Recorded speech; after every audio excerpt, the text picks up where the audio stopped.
Welcome into the season pod, episode 7. I find myself basically awestruck by the beauty of this new studio. This is our first show in the new studio. How you feel about that? I mean, I feel like I just want to have like an old fashioned and like make a fire right here. It has that vibe. It has an awesome vibe. It's really, it turned out great. Yeah. Everything looks real clean. I feel really comfortable. I mean, the episodes might go too long now. Kudos to our producer, John McCarthy, who's done a fantastic job. I mean, this is a beautiful studio. We posted some pictures on it, I don't know, about a week ago. And those pictures look fantastic. And today it's showing well. It looks really good. Man, the wood, everything about it just looks fantastic. It'll be a lot of fun recording in here. John and Roddy, thank y'all. Change for Balance. Appreciate you, boys. Shout out. Should we just keep going on this, or you want to have a real show? I don't know, man. Is this show sponsored by Pine Valley? I mean, we're flexing a little bit right here. I noticed the hoodie right when you walked in. I was like, what kind of hoodie is that? Oh, that's my Pine Valley. Pine Valley, nice. I played in Philly, never played Pine Valley. How was that? Explain what's going on here. Pine Valley is a golf course in South Jersey, not too far from Philly, not too far outside of Philly. You fly into Philly if you're going there to go play it. And I played it earlier this year. This is a huge flex, by the way. This is not by accident. This was very calculated. Yeah. And to be honest with you, my golf game has no business being at Pine Valley and playing that course 3 straight days, but it did, and it actually fared pretty well. It's a really difficult course. Yeah. And I feel very proud to say that I've played it. I've been there and I've experienced it. I stayed on property and did all that. And I did it. And this is something that Philly legend Nick Foles has not even done. Yeah. So technically I've done things in that part of the country that Nick has yet to do. I know you're Philly fans and these listeners, if you play golf, you certainly have heard of Pine Valley and what it's all about. It is truly, truly special. That was one of the coolest golf experiences I've ever had. No, that's awesome. And it's incredibly difficult. We had a scratch shoot like 83. That's how hard it is. The first day. Yeah. And then he kind of figured it out because a lot of elevated, approach shots, and it's really difficult. Speaking of golf, this is a fantastic sports weekend. Yes, it is. Like it is. We've got a lot of great stuff. Not only do we have the NFL slate, which we're going to get into, we're going to react to last night's game for Thursday Night Football. We've got Ryder Cup. Yeah. Now, if you don't watch golf, I think the Ryder Cup still could interest you because it's the USA versus Europe. And I've got a friend, Brendan Steele, who now plays on the Live Tour, and he's like one of the assistant captains or assistant to the assistant captain. He's out there kind of shuttling around Keegan Bradley and all that, who's the captain of this year's Ryder Cup team for the U.S. And Brendan Steele said, he goes, this is the biggest golf event on U.S. soil that we've ever seen because it only happens once every 2 years, the Ryder Cup, and it rotates between the U.S. and Europe. So we haven't had it here for 4 years. We last had it, I think, at Whistling or somewhere in Wisconsin, Whistling Straits. And so now we're here, and the stakes have never been higher. You're listening to this show on Friday morning, and they've already played the first round, so to speak. It's all match play stuff. They've already played the first round, and the U.S. is not faring well. They lost 3 of the 4 matches. They got their butts kicked on 3 of the 4 matches. Margin of victory, thankfully, does not matter.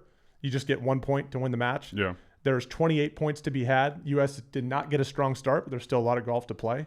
They play morning and afternoon today and tomorrow, and then Saturday they'll play as well as a 3-day event. The Ryder Cup, keep tabs on it.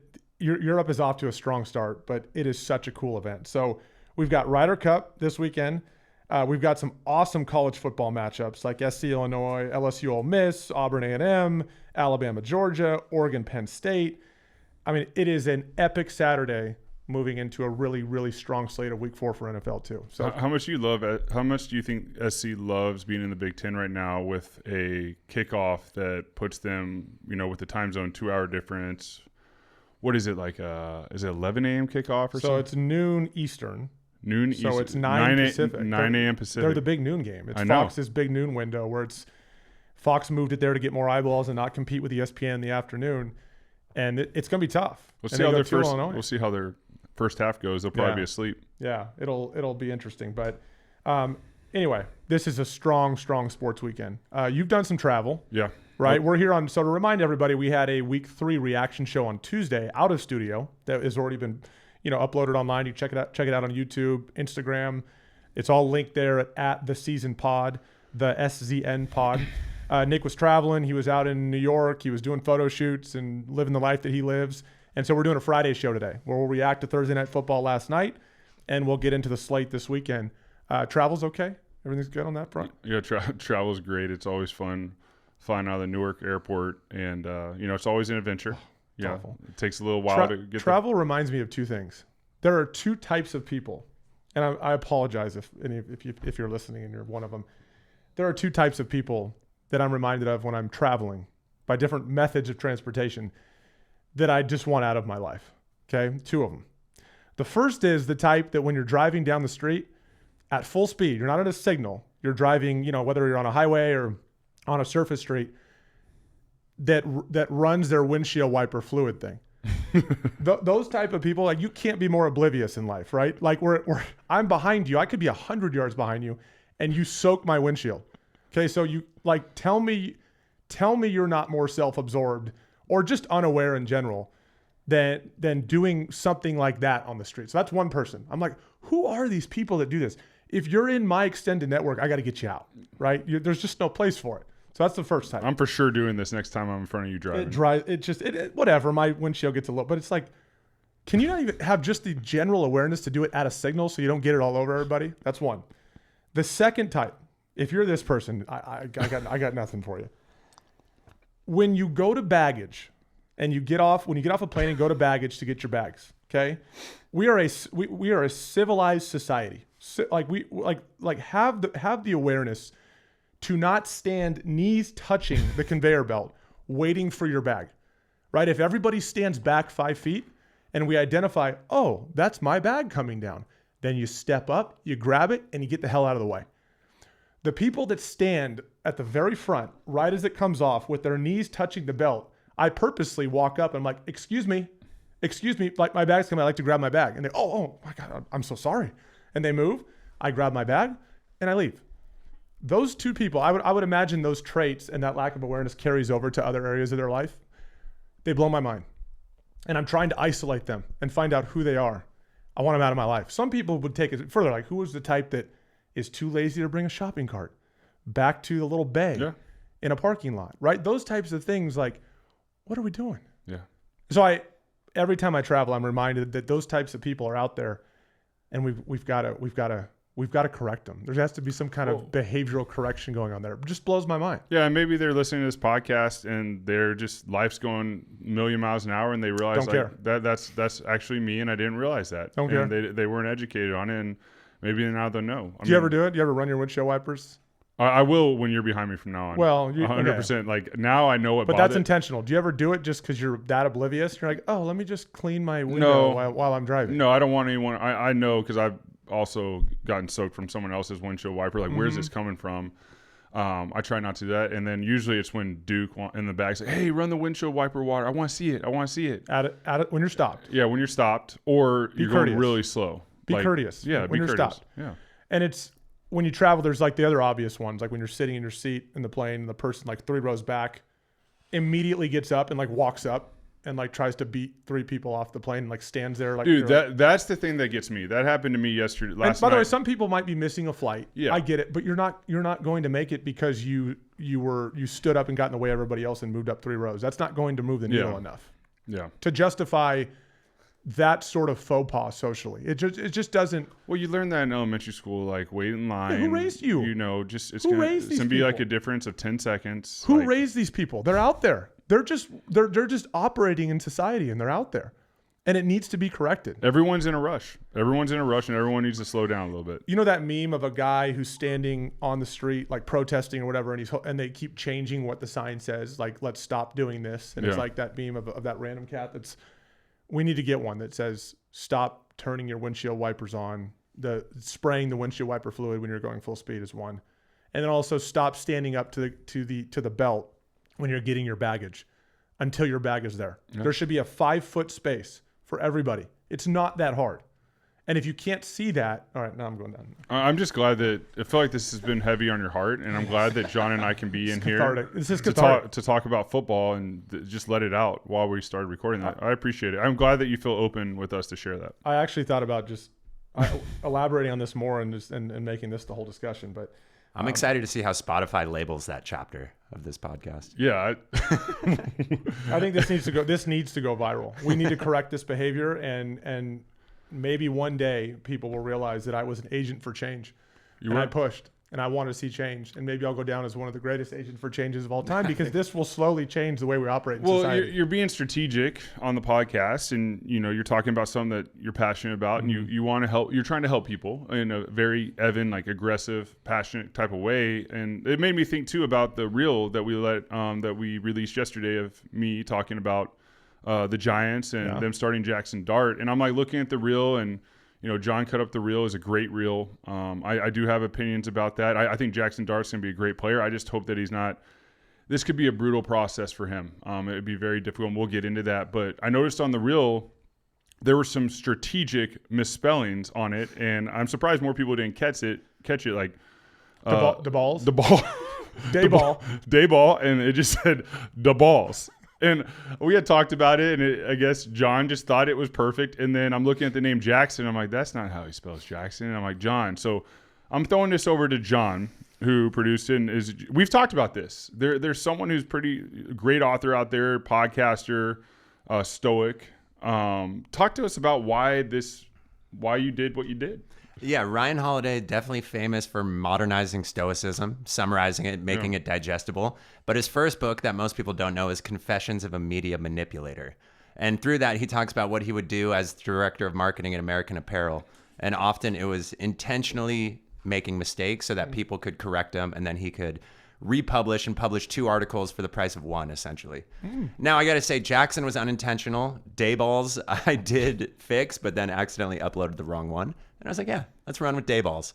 So we're manipulating. Well, is what we're doing. Have you seen that cereal company? You're being manipulated if you're listening to the show, subtly and slowly. Have you seen that cereal company? I forget the name of it. It's like Surreal or something like that. It's a new cereal company, and they go out there and they find just individuals, whether I think one was a bus driver in London, another person might have just another vocation. So it was like Dwayne Johnson, Michael Jordan, all these famous names. That's their names. And they signed a contract with them, paid them to do this commercial. So now on all these billboards, it's like Michael Jordan's favorite cereal is boom. And then underneath it, it's a little line like Michael Jordan, actually, this is what he does. Dwayne Johnson is a bus driver in London, but they're using these really famous names to grab the attention of people. Oh, it's not the Michael Jordan you think. It's not the Michael Jordan, but they signed someone with the name Michael Jordan that is an individual that they found that is in their commercial that they can use the name Michael Jordan without getting in trouble, I guess. That's a little hollow. I get what they're doing, but one thing we promise you here at the Season Pod is while we might employ some of those tactics, it's never totally hollow, and you're getting legit content to work off of here. And I referenced our Tuesday show. We hit a lot of great things. We talked about Russell being benched and Jackson Dart starting. We talked about backup quarterback success. We talked about the punt in the NFL kind of being historically low this year. There's only like 3.5 punts per game right now for a number of different reasons. We're going to get into that again later. Style of play in the game is changing. We talked about key injuries. We talked about the 3-0 teams that are left. And then we talked about some other general reactions to key week 3 games. So we encourage you before this Sunday to go back and listen to that show because I thought it was really good and it kind of gives some predictions too for this upcoming week. It's Friday morning and Thursday Night Football was good last night. It didn't start well. Looked like it might be a little bit of a blowout. But Seattle went down to Arizona. And folks, I'm telling you, like when it comes to picks, we're going to try to maintain this thing, right? We're going to try to keep having a positive record. But if you're not paying attention to the picks on the season pod, both the picks of marquee games and then our picks of the week, if you're not paying attention, you're missing out a chance to win some money.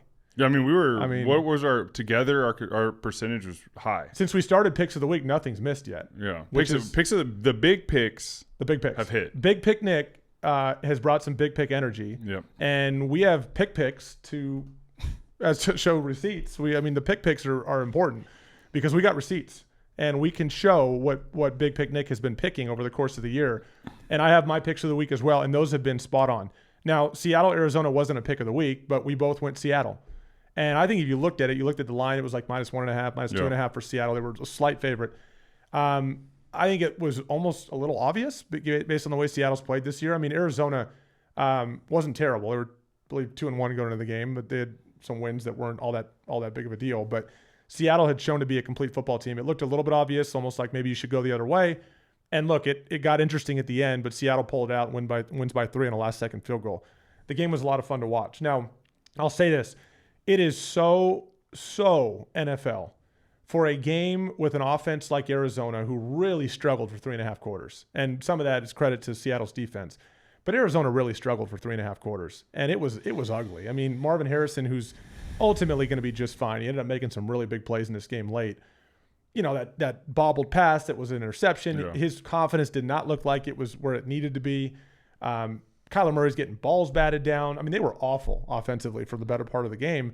And then before you know it, they're scoring, the game's tied, and you're like, I'm not sure who's going to win this game. Arizona's got all the momentum, and if this thing goes to overtime, I'm worried about Seattle. Yeah. So it is so NFL for this to happen. Now, sometimes I scratch my head a little bit because when Seattle, with the Zach Charbonnet run, looked like they were going to score a touchdown that would pretty much seal the game, there's a holding call on Jackson Smith and Jigba.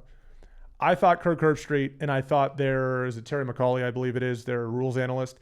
I think they missed an opportunity to be a little more critical of that call. I thought that was a terrible call. Jackson Smith and Jigba was going to block the corner, and he got blasted by the corner. And he got an arm on him, but he didn't pull him down with him. His arm was on him, but he didn't pull him down. And Kirk just kind of, and surprisingly, said, oh, yeah, he pulled him down. That's a good call. It's like, no, it was not a good call. That was a terrible call. And that changed the game because that took the touchdown away and forced Seattle to kick a field goal and not get 7 points. 7 would have changed that game completely. And then before you know it, Arizona's back in the game. They're only down 14. They score twice, almost go to overtime, and Seattle kicks a. So it is very NFL for this game to be as close as it was. And sometimes with calls like that, I can't help but wonder. I thought that was an awful call, and I'm really surprised that the rules analyst and Kirk Herbstreit didn't jump on that a little bit more. Yeah, I mean, it looked like he just got tackled by the defender, and they just threw the flag. And it was something they could discuss, or he got blasted. He got blasted. Yeah. I mean, it didn't look like a holding to me, and that's a big play in the game. But I will go to this: if you're Arizona, you've lost 7 straight to Seattle.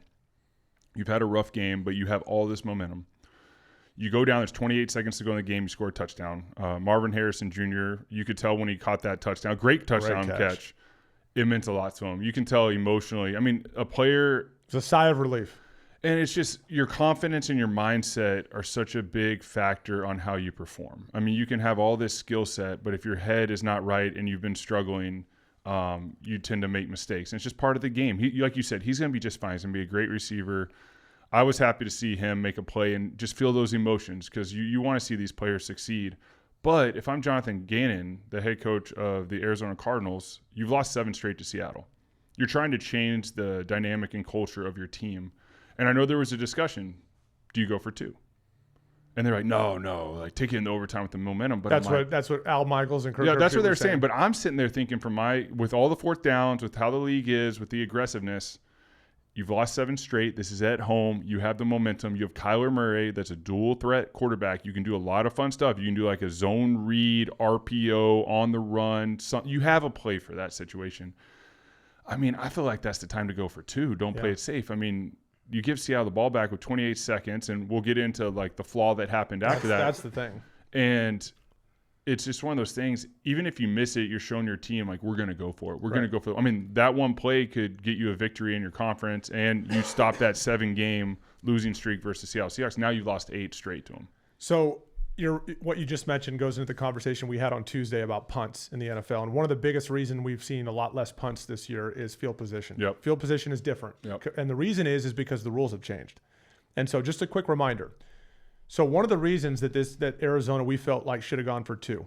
Yes, all the old talking points were there, like Kirk said. He's, all this energy, get this thing to overtime. You've got the momentum. There's no reason to go for 2, even though it's like we're talking a couple yards to win the game, which I still am like, you don't like your odds on a couple yards versus taking this thing to overtime and losing the coin toss, right? But that's always something that gets me. But the reason I think now in today's NFL, the reason you go for 2 in that situation, Seattle's got a good kicker in Jason Myers. Yes, he missed a field goal before that, a 53-yarder from the right hash. I think he's more comfortable from the middle and the left hash as a right and it seems like they set him up with the run to get to the left Correct. hash. Yep. So he's on the right hash, missed the kick. Okay, fine. That doesn't mean Jason Myers is a bad kicker and you just assume he's going to miss the next kick. If anything, he's going to make the next kick, okay?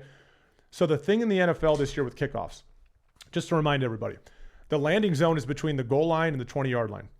If the ball lands, like if it's up in the air and hits the ground before the 20-yard line, it is an automatic penalty basically an illegal procedure that takes the receiving team all the way out to the 40-yard line. If the ball lands in the landing zone from 0 to 20 and then rolls into the end zone and becomes a touchback, that comes out to the 20-yard line because you get rewarded for landing it in the landing zone. If the ball lands in the end zone, doesn't land in the landing zone, it lands in the end zone off the fly and becomes a touchback, then it comes out to the 35. So there are two scenarios there. And I haven't even gotten to if a team gets a good return. There are two scenarios there, not even taking into account a return, that could take a team to the 35 or the 40.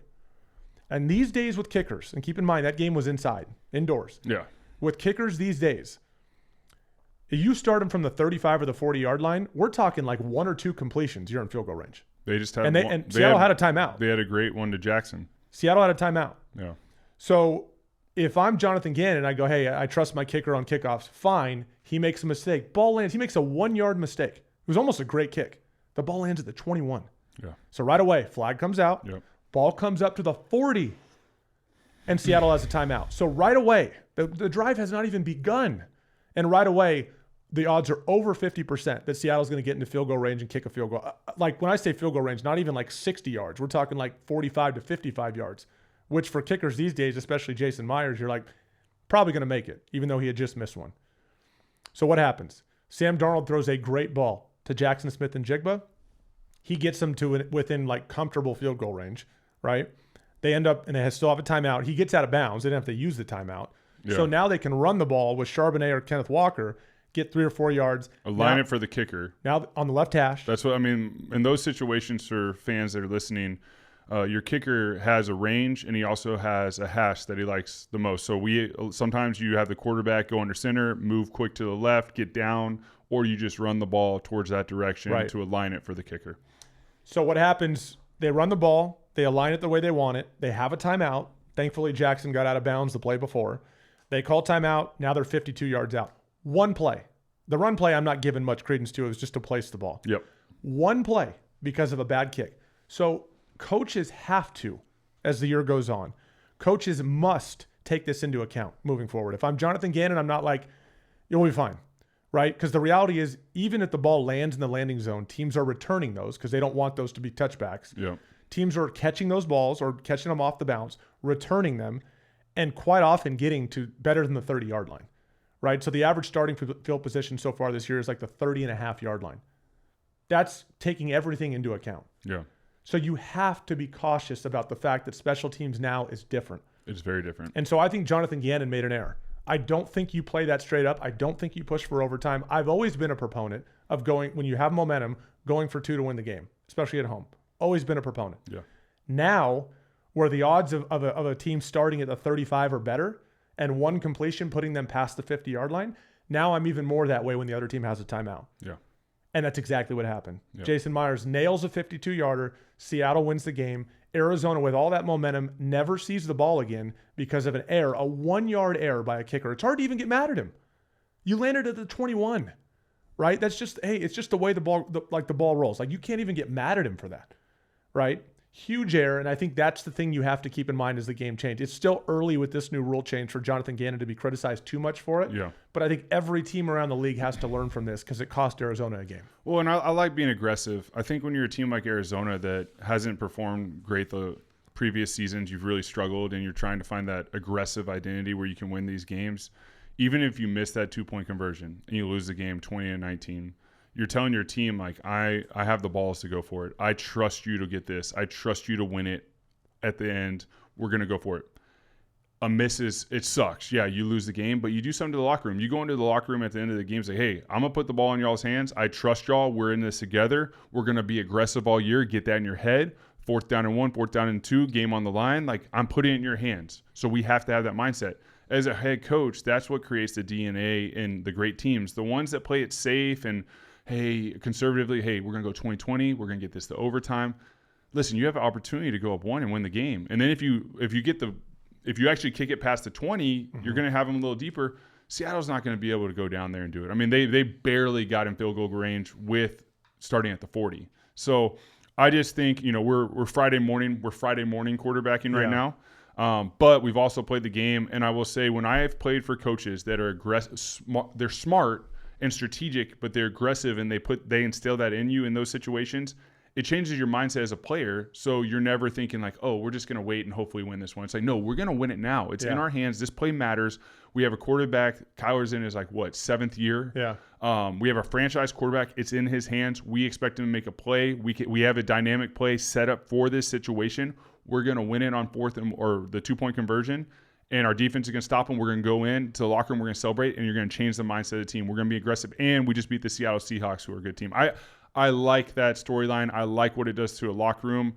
On the other hand, what they did do is deflating to the locker room. You played conservative, and that got you beat.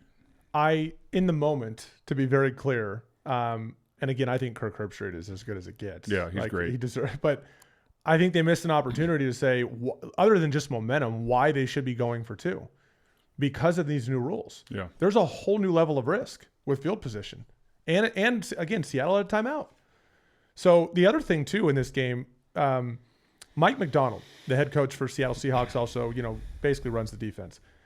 He's very aggressive.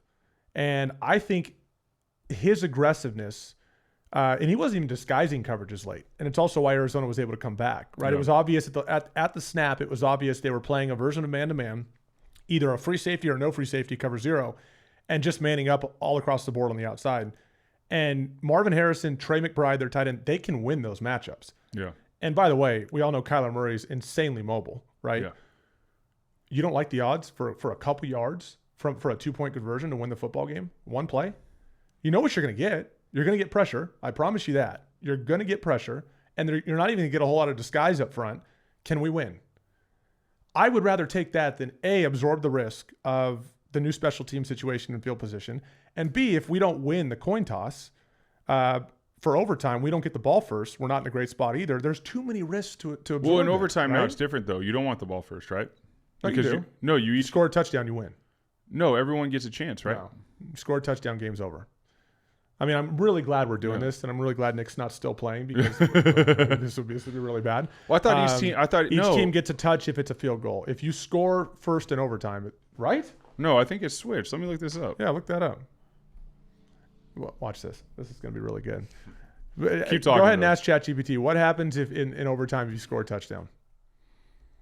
Well, no, there was a game recently. There was a game recently. It was the Cowboys-Giants, and when I think the Giants won the toss, and they deferred because they wanted to see what Dallas did to know. Well, there's still value to deferring. If there's no value to deferring. I'm right on this. Go ahead. If you feel like your defense is playing, I'm glad Evan's not playing anymore. This is where Arizona education beats Stanford. Am I wrong? Well, I'm about to find out.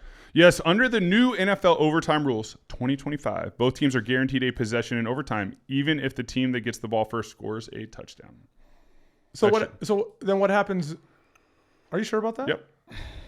Okay, here's the rule. 1 10-minute overtime period. Each team must have the opportunity to possess the ball. Exception: if the defense scores a touchdown or a safety the game's over. That's not what we're talking about.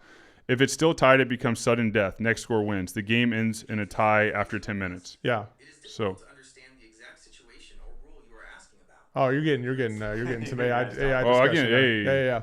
No, so point being though is that that was good. Good, Nick. Yeah. That was point being is that there's far too much risk to absorb if you're Jonathan Gannon by pushing this thing further. That's my point, right? By just taking a couple yards, and you've got an offense that was humming at the time, try to score. And again, my emphasis though is on end of game, in regulation, field position being the issue and all that. Yeah. That got them in trouble. That's why they lost the football game, right? I think we also need to acknowledge what Sam Darnold is doing. He's not a world beater by any means, right? But his efficiency, he takes care of the football. Yeah. He allows the defense to get them in good positions from a field position standpoint. Sam Darnold, much like he did in Minnesota, is doing a really nice job. They didn't run the ball that well last night, but they got 2 studs at running back. Kenneth Walker is a really good player, super talented. I think he needs to work on limiting negative plays. So if Kenneth Walker doesn't have something, he'll give you like a spin move, run sideways, run backwards, and he'll learn as he progresses through his NFL just get career. positive yards. Get north. Yep. At the very least, get back to the line of scrimmage and don't give us negative plays. Don't get us behind the sticks. That's an issue that they continue to have with him a little bit. Zach Charbonnet is also a good player. I like what this team is as a complete team. Their defense, I think, ends up, when this season's over, ends up as a top 5 defense. They're very aggressive. They can get themselves in tough positions sometimes, but it's also they're comfortable. They know who they are. They have an identity. And Mike McDonald's going to stick with that late in games. They could have gone prevent, shell defense like a lot of teams do and let you just march right down the field on him. He stayed aggressive. It got him. I mean, Arizona was able to score and tie the game, but I still am able to appreciate the fact that he's aggressive and he sticks with what he does well. Yeah, he's trusting his players. And, I mean, as a quarterback, I mean, if you got guys that can catch the ball and like get open, like you got some dudes, which Arizona has some guys. Mm-hmm. When teams are blitzing, there's less guys in the secondary, and we talked about it. I mean, I really love simulated pressures. It makes the quarterback seem like a blitz is coming, but you're dropping a guy out into the zone coverage. You have everyone back there, but the quarterback thinks his clock speeds up in his head. He's a little bit faster, might get the ball out a little quicker, but you have guys in the secondary to rally and stop them.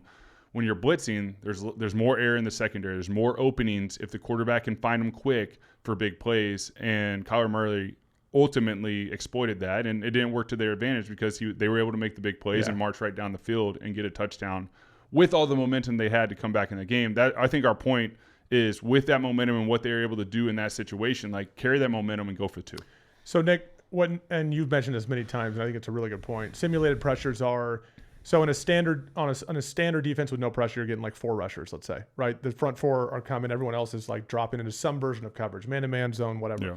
What simulated pressures do is maybe you bring a guy off the left edge, and then this is very basic, but drop a guy off the right side. Yeah. So you're still bringing slide forward, everyone over. But if the quarterback's eyes go left, he sees that guy come. He's assuming the guy on the right's coming as well. So in his mind, there's pressure. Yeah. He speeds up and he goes into his Rolodex of answers to that pressure. Yep. And it comes out quick, and the defense is expecting it, makes a tackle. It's like a 2-yard gain. Yep. Right. That is a simulated pressure, meaning it feels like a pressure, but it's not a pressure. Yeah. And it's on the defensive coordinator to find out where to throw those looks and where to drop and where to disguise to throw quarterbacks off and not compromise coverage at the same time. Because when you bring 5 or 6, you're compromising coverage. You're in man-to-man, no free safety. It's like you're a little worried about playmakers. There's less guys in the secondary to defend against the pass catchers. So Mike McDonald late was showing pressure, bringing 5 or 6, and you're like, oh my God. Like, look, I know Marvin Harrison has struggled, but at times, but he's a player. Yeah. And Trey McBride, Michael Wilson's a player for Arizona. Yeah, he was making big. That was it 4th down? Where he threw his hand up and caught it one-handed. Holy smokes. Great play. What a catch. What a throw. So point is those guys can win. Yeah. They can win one-on-one matchups on the outside. So I thought that was a bit risky. And like you're saying, you would have gone with simulated pressures in that moment. And good D coordinators find a way to do that. But I do appreciate Mike McDonald being who he is, even in that moment. We're not getting away from what we do well. We're coming after you. Yeah. And credit Arizona for making plays. True. Those guys get paid too, right? It's a really good football game. Yeah, it ended up being a good football game. Yeah, down the stretch. The last 5 minutes of the game were outstanding. Yeah. Seattle's going to be fascinating to watch. I mean, this is a team, again, I don't think we're talking about Sam Darnold going to a Pro Bowl, but Sam Darnold can handle this role. It's a balanced football team that has a lot of ways they can beat you, especially with the defense and special teams for that matter. They've had special teams touchdowns this year. And they found a way to get a short week victory on the road. Yeah. So kudos to them. Yeah. It's a big win.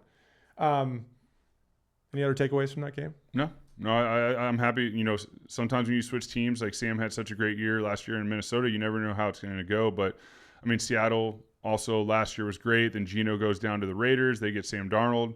It's nice to see Sam just re-energize his career and play at a high level in a great environment, infrastructure that Coach McDonald set there. I always like seeing guys succeed like that. One of the cool moments of the game too is Jason Myers misses the second to last field goal, and that keeps Arizona in it. They go down and score and tie it. So now we're thinking maybe overtime. And then, like we just discussed, Seattle gets back into field goal range.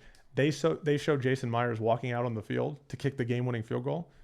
Smelling salts. I saw it. Smelling salts. Yeah, he's hitting it. He's like, I wonder who's those. I wonder whose those were too. Yeah, because they don't get them out. The NFL can't supply them. So was that his that he bought? Probably. Or was it some other players? I'm sure kickers do it a lot, but it's the first I've seen a guy like hit it on the way out and get himself ready. Dude, I would be like, it worked. Yeah, I mean, I've smelt that early in my career when I didn't even know what it was, and it was too much for me. It's a lot. One other thing in that game that I thought was interesting and worth noting. They showed some confidence in Sam Darnold because late in the game when they were driving to try to seal it, they ended up getting a field goal, but they missed the field goal. That was a missed field goal drive. But if they can get closer And also taking time off the clock was key. This ended up not mattering all that much, but it was still an indication to me of what they feel about Sam. 3rd and 6, inside of 4 minutes. They knew pressure was coming. And they have Jackson Smith and Jigba run a stutter go. Yep. So I'll let you elaborate on this. Defenses generally know timing and when the ball has to come out. Yep. And they go stutter go. And Sam Darnold drops a great ball to Jackson Smith and Jigba. When that happened, it felt like, ooh, that could be it. Yeah. That field position, because it should have been it if he makes the field goal. He put him in field goal range. But why in that moment, from a quarterback standpoint, is that such a great call? Yeah, I mean, it's 3rd and 6. A lot of times you're just trying to get right past the sticks, quick completion. And if you know pressure's coming. Yeah, and if you know pressure's coming, you got to get it out. But with the stutter go, you're trying to block it up a little bit more. As a quarterback, you high intense alert. You have outlets to get out quick. But the reason I like it is DBs have break points that they study from film, especially 3rd down. So, a hitch, they know like 5 to 6 yards. Yeah. The next route's usually around 8 to 10, and then you got 14 to 16, and then there's 18 to 20. So those are different layers of break points. Each team's a little bit different, but these are what the DBs are studying. They're studying body language and what are tendencies. So I love a stutter go in that situation because you're stuttering right around where you would run an out route to throw the DB off. You're showing him a break point. 6 to 8 yards roughly. Yeah, you're giving a little bit of move, and he's like, this is a first down. This could be an out route. This could be a stop. Like, hey, right here, that's first down. Sort of hesitates the DB, creates a little bit of separation, gives Jackson some room to get past him. But the key was this. Sam held the safety with his eyes perfectly. He didn't overdo it. He just, as he dropped, kept his eyes to left center field for a second, keep him away. The only person that can really affect this play is the safety. You're not worried about the DB. Your receiver is going to take care of the DB. The only one who can mess this up is a safety. And you'll see a young player stare down that stutter go and not look off the safety. And what you see is the safety run over and pick off the ball or bat it down. Thought that was a great veteran QB move. Keep the safety there, but then he threw a great ball right outside shoulder, perfect, 2 feet down. I mean, that was as good as you could execute that play. I love the play call. It's an aggressive one at the break point at 3rd and 6. Let your star receiver make a play. Let your star quarterback make a play. That's how teams become great. So I loved that play when I was watching it. Yeah. So to be clear, like as a corner, when you know your defense is bringing pressure, you know the ball has to come out. So when receivers break at 6 to 8 yards, generally you're driving on that ball. Yes. Right? Because you have an excuse to. You're like, he doesn't have time to hold on to it very long. Yeah. And so Jackson did a great job running the route, and the DB's eyes are not in the backfield. They're on the receiver. He jumps it. Jackson runs by him, and Sam, under pressure, has to get rid. Throws a perfect ball. I love that it was a stutter go too, and not an out and up. Yeah. An out and up takes too long. It's about 2 to 3 more steps out. It sells it a lot more, but a stutter go is quick. Mm-hmm. And the thing as a quarterback you're taught is, hey, know that your receiver's speed's going to be a little bit slower out of the break because he's got to slow down. So like, make sure when you're throwing it, you take that into account. Sam did a great job throwing the perfect ball, and Jackson made a great catch. Yeah, I think they feel good about where Sam Darnold is at. Jackson Smith and Jigba, obviously a really good player as well. I thought they were all really positive things for the Seahawks. And that division, with how many injuries the Niners have, Arizona obviously has some holes. It's going to be interesting to follow the NFC West and how this all plays out, because there's opportunities there, right? Now, the Rams are tough. And so when Seattle plays the Rams, we'll see how that plays out. But the Rams are tough as well. So it's going to be a fun division to follow the rest of the season. Other things to keep an eye on in week 4 before we get into some specific game discussions. We mentioned on Tuesday the Jackson Dart era begins. That's going to be interesting, right? Because I think the feel for us, if you listen to our Tuesday show, is that the infrastructure for Jackson Dart is just not there. It's one of the reasons that Russ failed. Now, I think Jackson, at this point of his career and with his youth, can do things that Russell cannot do, even though Russell's had a great game on his resume already so far this year. But that was the feel for us, is that the infrastructure is just not there. And going to him this early, it feels like you're setting him up to fail. And when it's your first round pick and you're doing it this early, I mean, I get why they're doing it. They want to sell hope. They want to put butts in seats, and they want to make it look like, okay, we're doing what we can to get better. But as you eloquently said on one of the reels that we posted, is we don't feel like Jackson's in a great position to succeed at this point. No, I mean, I like Jackson. I like what I've seen from him. I liked what he did in college at Ole Miss. I think he's going to be a great player. I like his swag. You can tell on the sideline during the preseason games or when he's playing, his teammates rally around him. So there's going to be a new sense of energy in the Giants facility with this young guy that is the future of the franchise behind center. And then you have Russell Wilson and Jameis Winston right there to help him along. I mean, Russell's been nothing but a pro in how he's handling it, what he said on Wednesday, just how he's still going to compete. He's still going to be there. He's going to be there for Jackson. He's going to do everything he can. He believes in this team. He believes they can get to the playoffs. He's saying all the right things, and he's going to be a great leader from his new position. And I respect Russell for that. It's tough. I mean, they have not had success offensively throughout the last several years. And we talked about it. We had it on the reel where we see it a lot. I've been a part of it a lot. It's the greatest team sport in the world. Team being the main thing. This isn't golf where you're a golfer going out there by yourself.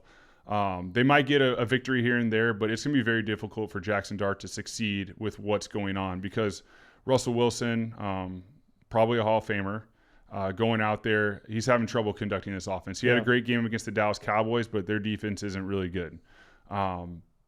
This is tough. I don't like it this early. I would have rather watched him sit, even have Jameis play. And you could say, oh, but that's why we drafted him. We want him to play as a competitor. You want to play? I get it. Jackson wants to play. He wants to be out there. You don't know what you don't know. It's a team sport. You have to have a great team around you. You have to have coaches around you to put the game plan. You have to have players around you that believe in it. I think Neighbors has even said this is not a QB problem. Their own receiver has said that. Yeah. That tells me that the culture is damaged in New York. Nick, you've been thrown into some really tough, like thrown to the wolves, let's say. Some tough situations where it was like, hey, we've sort of reached the end here. Let's throw Nick out there and see how it goes. Yeah. Not with the Eagles, other teams, right? I want you to put yourself in the shoes of Jackson Dart right now for a team that is struggling overall. And Jackson's a smart kid. He knows they've got issues. They've got protection issues. There's a lot of issues on this team. How are you feeling right now? If you're Jack, there's probably a youthful confidence, almost like a out of just naive, right? Yeah. There's a sort of this youthful confidence about him, I'm sure, where he's like, oh, I got it. How are you, like, you're a first round pick, first year. How are you really approaching this, and how are you feeling going into this game? I think you said it best. There's a youthful confidence. You believe you can make a change. I mean, as a quarterback, you always believe you can make a change, but the change happens when the whole team is changing with you. It's not just you going out there and playing. But as a young player, you go out there like, I can make a difference. I can do this.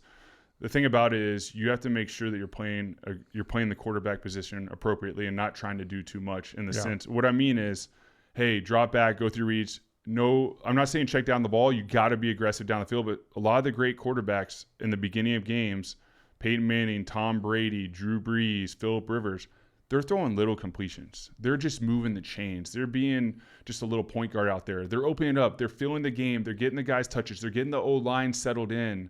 And then later they're going to the sideline. They're seeing it. And then they're like, hey, this is what's next. Hey, they go roll down to cover 3. I want you to shoot that seam on your 3-hitch throw. I want you to shoot it. It's there. Be aggressive. My thing going in this game, I hope protect's not the right word. I hope that he is very strategic with the play calling.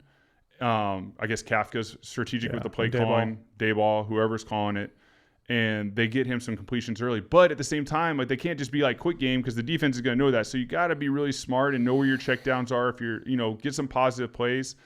It's hard. The speed of the game is very different than preseason. I mean, you could have it. My rookie year, I balled out in the preseason, and then I got thrown in against the Cowboys. I actually threw a deep touchdown early. Man, this isn't that hard. And then all of a sudden, DeMarcus Ware is just boom, boom. And before you know it, like, the game catches up to you. Yeah. And you have to acclimate at some point. I hope Jackson Dart succeeds. I want to see him succeed. I just know that it takes a team. It takes the entire organization. And when your own receiver – he's protecting the quarterbacks. The quarterbacks are his guys, and he's telling the truth. This is not a QB problem. Right. A QB is not going to fix this problem. He's just a piece of the puzzle. That says a lot about what's going on. And you even see with Dayball and, like, Malik Neighbors, like, talking on the sidelines a lot of games. Like, it's not like a very fluent conversation. Mm-hmm. You can see Dayball going over there and trying to, like, hey, man, it's going to be good. It's going to be good. There's something going on there. It's tough. And I know you played for him. You like him. I don't know him. I've always heard great things about him, but it doesn't mean that you're going to succeed as a head coach. My concern, and again, it's not because you get a lot of people firing back quickly that, well, what do you want him to do? Like, Russell hasn't been great, so we got to try something else. Fair. But the point here is that it's very easy to destroy the psyche of, I'm thinking more long-term. Yeah. Right? it's very easy to destroy the psyche of a young quarterback, right? We even saw it. It's rare for guys to fall into the cellar because things aren't going well as a team, like we saw even with like Baker Mayfield in Cleveland. Baker's career appeared to me as a starter to be over. Carolina releases him, goes to the Rams, ends up playing on like a 5-day notice, and it kind of, he's like, man, this guy's already a journeyman, and who knows how long he'll even be in the league if he doesn't really want to keep pursuing being a backup. And now he's back to being a franchise quarterback. So my point is that's the exception, not the norm. And so it's very difficult to avoid throwing a young quarterback into a bad situation where they don't have an identity offensively, they don't run the ball well, they don't protect well, and expect him to be successful and expect him to emotionally work through this over the course of the year if he gets his butt kicked the whole year. And so what you've effectively done is taken a first-round pick and destroyed it. And you got to be very careful about doing that if you don't have the pieces around him. Well, I mean, right? Look at Daniel Jones getting thrown in his rookie year as well. Right. Like he got a second contract with the Giants.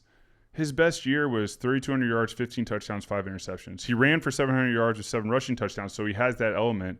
But there was nothing outrageous there with those statistics, and that's what got him his second contract. And they did get a playoff win versus Minnesota that year, but he never like really blew it up right there and just balled out like he is now. Right. So, I mean, Daniel Jones is a good player, and I know New York would probably be like, no, listen, he's doing something really special right now, just like Saquon's doing in Philly. I know that the Giants fans are tired of us hearing it. I was just in New York with some Giants fans, and I had some fun being a Philly guy, jabbing with them. We had a great time at the event I was at. But at the same time, it goes back to the best thing to do, like Pat Mahomes sits behind Alex Smith. Jordan Love sits behind Aaron Rodgers. I mean, you want these guys to develop this confidence, this psyche, how to prepare as an NFL player, how to practice as an NFL player. They watch a great veteran in front of you conduct the offense. What do? Be in meetings while that starting quarterback that's a veteran is conducting these meetings, asking questions, taking notes. What is he looking at? Yeah. That's where growth happens in a young player to create success and sustain success, not just a flash in the pan success. So that being said, it's going to be a very difficult journey for Jackson Dart. I know we wish him the best. I know we want him to succeed, but it's going to be an uphill battle. And we've talked about their schedule. They have the most difficult schedule in the NFL statistically of the teams that had great success last year. I think the one team that's going to be tough for them is, not tough for them is like the Saints. They go next week, go down to New Orleans, but they might get that victory. But this one versus the Chargers is going to be tough. So I want to go out of order a little bit here it sort of emphasizes our point. So for those of you that have followed the Houston Texans, C.J. Stroud came in his rookie year. I want to talk a little bit about C.J. Stroud. They're 0-3.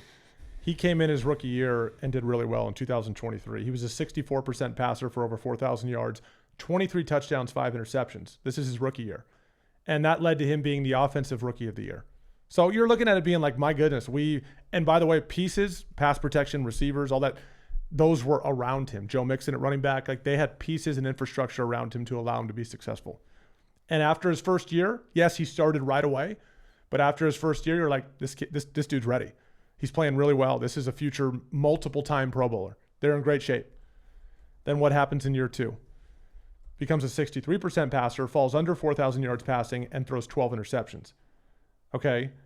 And it's really easy to look at that and say, well, what the hell happened? Well, their pass protection started to fall off, right? They had receivers get hurt, right? Tank Dell obviously had a terrible injury in December of last year, but they were missing guys, right? They were missing pieces around him. And then in 2025, it hasn't been much better. He's a 64% passer. He has through 3 games, he has 2 touchdowns and 3 interceptions so far. And they're 0-3. And so it's really easy from a distance to look at it and say, man, what happened to C.J. Stroud? And I felt like coming into this year, based on how last year went, that he still has a lot to prove, right? He hasn't really arrived, so to speak. Got a lot to prove. And so far this year, what has happened? Well, pass protection's been towards the bottom of the league. Yes, like they don't have Stephon Diggs anymore. Nico Collins is back and playing fairly well. Tank Dell is still out. He's going to probably miss the entire season. So they're missing weapons. And they're not the same team. And it's causing us to look at it and say, we know CJ's good because we saw what he can be in 2023 when he has pieces around him. But a couple more years like this, and we're going to be asking ourselves, how much longer is CJ Stroud going to be around? He's not playing very well. And it's not his fault, is the point, right? So if this was happening in his rookie year without pieces around him, then it would be a huge issue. And I think that's what Jackson Dart is walking into. Yeah. Jackson Dart is walking into year 3 right? Of what CJ Stroud has dealt with. He's walking into year 3 for CJ Stroud right off the bat. Yeah. He doesn't even have 2023 to build off of. And CJ Stroud is one that we have to keep an eye on, because he also tends to hold on to the football. And with an offensive line that hasn't done a great job like protecting him in general, I think that's why we're seeing where he's at. And this is an 0-3 football team with a guy we know that can play well, that already is starting to bring about questions for us. Yeah, and the thing I don't understand that organizations don't do more of is having a elite veteran in these young QB rooms. I mean, they have CJ, Davis Mills, and Tim Boyle. Yeah. You know, there's no elite veteran in there. There's not a guy. They had Case Keenum through his first 2 years, and those were his years where he's showing all this promise. Case is now in Chicago, and now you're seeing Caleb Williams start to figure it out. And I just think that's so important, having a veteran guy that's been there, that's played the game for these young quarterbacks, because you're going to – and everyone say, oh, but you have the coaches. Listen, there's a different relationship player to player with a veteran than coach to player. You're listening to your coaches, you're respecting your coaches. But on the sideline, I know for me when I was a young player, I was more likely to open up to a veteran quarterback who I knew was there and I had built this relationship with about what I was really going through, because they had experienced it, and a lot of these coaches have not experienced it. And they would help me settle down or help me understand what's going on. CJ doesn't have that. Jackson does have that. So that's a benefit for him. He's got Russell and he's got Jameis. I've always said it's one of my favorite QB rooms from a relational standpoint in the league is the Giants, because they have 2 amazing veterans that are played the game at the highest level. And then you got a young guy. So New York's a better situation than Houston. CJ didn't have that. He doesn't have a veteran to go to. He's got guys that are around his age that, you know, Davis would love a crack at the starting job. He was the starter, and he's a good player. So it's a different environment. I think there's something with these organizations. Find a great veteran in there that's in the league, put him in that queue, even if he's the 3, so he can be a sounding board for these young quarterbacks to help them mature into the quarterback that they expect them to be. That is huge. I don't understand when it's just in St. Louis. I will tell you this from my experience. It was Sean Mannion, Case Keenum, and myself. Case and I were both going into year 4. Sean was a rookie. It was a new offense. We had a new quarterback coach that did not know, Chris Winkie had just gotten there, and he didn't really know the offense, and that was our QB room. He was figuring it out while we were figuring it out. That's tough when you're going through reads and you're in your 4th year with a new offense, and I was playing in Chip's offense. We're still young players. You are still young. It's not till year 6 or 7 that you start figuring out like the veteran aspect of the game. That was a tough year for Case and I, because we were trying to figure this out, what to do, and we were doing the best of our ability, studying all this film, but we didn't have a structure in place. We didn't have a veteran come in and be like, hey, this is what I recommend with your schedule. We were just trying to figure it out as we were going. That's where the value came when I went to Kansas City. I was with Alex Smith. Alex had fine-tuned his film study, his preparation, and I got to be a part of all that, and I got to learn how to prepare like a pro in year 5 with a pro that had done it for a long time. There is such value to that, and I don't know if there's any NFL execs listening to this, but if you are, find a great veteran, put him in the QB room, make him a 3 if you want to, but you need him there for the sounding board for these young players. So I think the 30,000-foot question with CJ Stroud is, if you're just following this from afar, has the league figured him out? And has he had regression because he's in his 2nd and 3rd year and it hasn't been as strong as his rookie year? Or have pieces around him fallen off? And I think our theory here is that pieces around him have fallen off. Yeah. And the support system isn't necessarily around him either. And that's our concern for Jackson Dart, to draw a parallel, is that he's just walking into it from day one. The pieces around him are not there. And you might say, well, okay, so other veteran quarterbacks have the same issue. Correct. But they can work through that because we've seen them play at a high level. We haven't seen Jackson Dart do it yet. And that psyche is very delicate in the NFL, regardless of the success you've had over the course of your college career and leading up to your NFL career. The psyche is delicate, and it can be destroyed really quick depending on sort of the fortitude and the mental toughness of a player. Yeah. So for Jackson Dart, that will be tested. There's no question about that. Because Jackson Dart was not like, hey, this is a top 10 pick for the majority of his college career. Like, yeah, this kid's pretty good, especially we got to Ole Miss. Like, yeah, he's pretty good. Yeah, he played great. Right? Ends up being a first-round pick. Okay. But it's going to be tough. All right, so as you look at the week, there are certainly games that jump out, great matchups that jump out. And without question, for example, I look at the Colts going to the Rams. The Colts haven't really played anybody yet, but what they've done so far is off the charts. They've beaten – who have the Colts beaten? The Colts have beaten Tennessee, Miami, and Miami, Tennessee, and Denver. Denver's a good one. Denver's close. I mean, look. But was that week 1? That was week 2. Week 2. Without that leverage penalty, they lose that game. They lose that game for sure. Denver ends up jumping over the line of scrimmage and using leverage. They didn't even need to. And that game's over, right? But Indy gets another crack at it, makes the field goal wins. Nonetheless, they're 3-0. They have yet to beat. I mean, that Denver win's solid, even though Denver's 1-2. I think Denver's going to be a good team this year. I agree. But we'll get to Indy and LA because that's going to be a really good matchup. Let's start with the other really obvious marquee matchup this week, and that's the Eagles going down to Tampa. So these are 2 3-0 teams. And the Eagles, it didn't look good against the Rams for a while. And it looked like the game might get away from him a little bit. Then Jalen Hurts found something in the second half. I mean, he was over 200 yards and 3 touchdowns in the second half. And prior to that half, he hadn't thrown a touchdown in 10 quarters and had 17 yards passing in the first half against the Rams. So something changed both for him and then also from a play calling standpoint to open things up a little bit and take advantage of A.J. Brown. So I'll lead with this, Nick. When you think about the matchups of the 2 quarterbacks, Jalen Hurts, Baker Mayfield, Baker's also 3-0. Baker has led 3 game-winning drives in the final minutes of each game. So they're living on the edge, right? Final minutes of each game, Baker has led them down to win the game. As of right now, going into this game, which quarterback do you trust more? If this falls on the shoulders of one of those 2 quarterbacks, which one do you trust more in the moment to find a way to get this victory? And keep in mind, this game is in Tampa. Humidity could be a factor. Weather could be a factor. All these things could come into play. Eagles are a 3.5-point favorite going in. They were 2.5 early, and it pushed to 3.5. Public likes the Eagles. Which quarterback do you trust more right now? Yeah, I don't even think it's about the quarterback. I mean, I think historically this is a game the Eagles are worrying about. If I'm looking at the last year since Jalen's played them, they have struggled against Todd Bowles' defense. He has limited Jalen Hurts to explosive plays. He's forced him into turnovers. I mean, with Baker at the end of games right now, I've said it, I feel super confident in Baker in the 2-minute drill to lead him down. Jalen has also showed that. So I don't even think it's about the quarterback. I think if Eagles win this game, this is a big one for them. This is a hard one. This is one where they can lose this one to Tampa. Even though Tampa's been finding ways at the end, going down to Tampa, I mean, I'm looking right here, 2021, this is with Jalen Hurts, lost 28-22, week 6 in Philly. 2021 playoffs, lost 31-15 in Tampa. 2022, lost 28-22. 2023, week 3 Monday Night Football, Eagles won 25-11. I think it's Hurts' only win versus the Bucs, and I might be wrong, but that's what I have right here. And then 2024, lost again. Todd Bowles' defense got the best of the Eagles' offense. Right now, the Eagles' offense is not clicking on all cylinders. Todd Bowles knows that. Todd Bowles is a great defensive mind.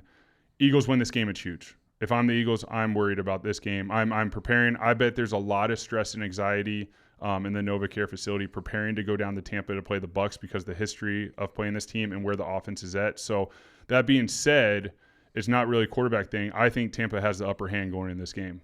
One of the criticisms so far this year for Kevin Patullo, their new offensive coordinator, who's been on the staff for a while, but he's now calling the plays, is that he's almost tried too hard to just establish the run. Yeah. And I think we've seen, at least from my observation, we've seen Jalen Hurts and A.J. Brown be pretty frustrated about that, just to name a couple guys. And it's hurt him, right? Jalen, 0 touchdowns in 10 quarters, 0 touchdown passes in 10 quarters. For that offense and the talent they have all around him is unacceptable, right? And I'm not blaming that all on Jalen. That's just what the offense has to own up to that. And so I think this game is going to require, on the Eagles' part, it's going to require establishing balance. Yes. And the reason I say that is because running the ball inside the tackles against the Tampa Bay Buccaneers is tough. Guys like Vita Vea and all that, they are space eaters, and you don't move those guys easily. Lane Johnson is playing. At least that's what we're told so far. He came out of the game last week, but he appears to be good to go, which will be helpful. I don't know if he's 100%, but will be helpful. But against the Todd Bowles defense, they're going to find different ways to throw pressure at you, give you different twists and looks up front. Just saying that, hey, we can ride Saquon and really establish, it might be tougher than you think. And so they're going to have to strike balance. And I think the best thing for the Eagles is that they appear to have found that in the second half against the Rams. The Rams have a really good young defense, right? A lot of good playmakers, especially in the front seven. That's a really good defense. And so in this, whatever they did in the second half, however they accomplished that, it was obvious that finding A.J. Brown and letting Jalen air it out a little bit more, there were some answers there. They're going to have to find that balance from the beginning in this game, because it can't just be a one-dimensional approach here to try to say, well, yeah, here's what we're going to do. We're going to really establish the run, and like you typically try to do. Finding that level of balance, and like Jamel Dean, the corner for the Bucks, good player. And I'd imagine we'll see him on A.J. Brown a fair amount, right? That'll be a great matchup to watch as well. But being able to open it up a little more and loosen up the defense, expecting pressure. Todd Bowles is one of those guys, kind of like Brian Flores, right? Those guys have DNA to their defense that make it really tough to know how they're going to attack you. And Todd will throw pressure at Jalen. There's no question about that. Pressure. He's going to have to find quick answers, and those guys on the outside are going to have to make plays. Yeah, I think the big thing is there's no such thing really as a balanced attack. There's a such thing as you're a threat to throw or throw or run at any time, and that's where the Eagles have struggled. It's not even a balance, and I think it's tough. You know, this is a pure balance. Really, I like threatening either way, and that's where it opened up in the second half. The Eagles were threatening to throw the ball, which helps with the run game. The reason the run game's so good is they have these receivers, and Jalen can threaten them last year with throwing the ball. In the Super Bowl, threw the ball amazing, and threats everywhere. You could run the ball, you could throw the ball. That's a dynamic offense. That's why Drew Brees made the comment, it's a boring offense. Why is it a boring offense? Because they're trying to run the ball too much. Why are they trying to run the ball too much? Well, last year they did an amazing job running the ball. They have Jeff Stoutland, who's the best O-line coach probably in the history of the NFL, with this amazing O-line. And as a new OC, a first-year OC, your mind's like, we have to run the ball. That's our identity. That's what the Eagles. We have Saquon Barkley. We have Jalen Hurts. We got to run the ball. He hasn't turned it in the corner. He's young at this. Give him some grace. He's going to figure it out. You know, he's got coaches around. If I'm him, I'm going up to Vic Fangio, my defensive coordinator, and be like, hey, what do you see that we've been doing? How, from a defensive coordinator's perspective, can we threaten? Like, what can we show with our looks, like formations, motions? Like, what can we do better as an Eagles offense to be more aggressive and be more threatening, throwing the ball and running the ball? And I would utilize Vic Fangio right now if I'm the OC. Yeah. Because Vic is one of the greatest defensive coordinators this league's seen. You have him in your facility. I think that's great when coaching staff sort of, you know, they collaborate in the sense of like helping each other out in that situation. So that being said, they need to be a threat to throw it. The receivers know that. Jalen knows it. That's why when the field goal was blocked, you know, Jordan Davis runs it in. Jalen's not celebrating because he knows they have issues. He's a competitor. He's a leader. I've said it before. I love how he's playing the game. I love how he's leading the Eagles, but he knows there's issues. He knows it's not marrying up. He knows there's frustrations from the offensive side of the ball. I love to see it because that means you're going to get it fixed. You're not just accepting your 3-0 and you're winning games. You know you can be a lot better because of what you did last year. You want to find that. So will they find it in Tampa Bay? I sure hope they do. But this is if the Eagles find a way to beat Tampa down in Tampa, this is a huge, huge victory for the Philadelphia Eagles. Tampa Bay is the one that, in my opinion, has all of the confidence and aggressiveness, and they know they've had the Eagles' numbers. They know that they're coming down to Tampa Bay, and they feel like they can dethrone them and give them their first loss, no doubt.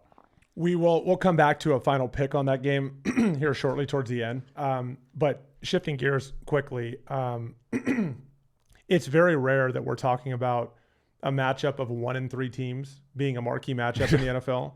So the Ravens go to Arrowhead. The Ravens go to Arrowhead to play the Chiefs this weekend. The Ravens, right as of now, are a 2.5-point favorite in the game. That tells you everything you know about what the public and what the books think of the Chiefs right now and the issues that they have, although they might get Xavier Worthy back in this game. But this is a really interesting matchup for a number of different reasons. I'll lead with this. Both teams, I shouldn't say, they're both 1-2. One of them's going to be 1-3. That was a mistake on my part. Either the Chiefs or the Ravens after this weekend will be 1-3. One of those two teams will be 1-3, and one will be 2-2. And that's very surprising because either one of those teams before the season started at 1-3 would have surprised you. Which one? So given that one of these teams is going to be 1-3, which one is this more meaningful or more impactful for as you think about, really zoom out and think about the entire season? Which one does this game mean more for as far as what it means for the rest of the season? I mean, I think it damages the Ravens' psyche more losing this game than it would the Chiefs losing this game. I'm never worried about the Chiefs' psyche. I know how Andy Reid is. I know that facility. I know they started a season, what was it? I'd have to look up like 13 or 14. It was probably 14. 0-5. It's like 9 or 10 years ago. Yeah, but that was Andy Reid. And they found a way to rattle off a ton of wins and make it to the playoffs and do what they do. Baltimore, historically, awesome franchise. Under Harbaugh, they've done a great job.